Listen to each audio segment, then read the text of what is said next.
هيد بليسكو وهيد بلشده ودحا وهيد inay faragashata arrimaha siyaasigu mamnuuc ay tahay waa hay'ad amniga u xil saaran waa hay'ad loo tababaray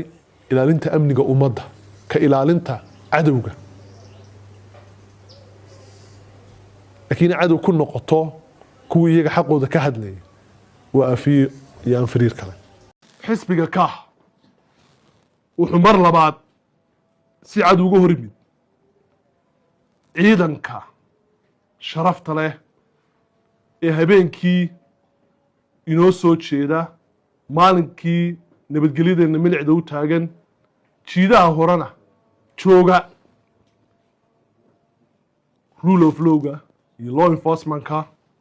ciidamada bilayska inoo haya waxa ay shacabku malaha sugayaan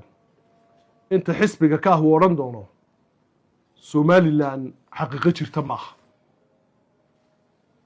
waayo xaydaabka mucaaradadu meel bay leedahay laakiin meeshii waa ka baxeen ciidanka bilaysku waa ciidanka madaxda xisbiga ka ilaaliya waa ciidankii nabadgelyadooda ku seexdaan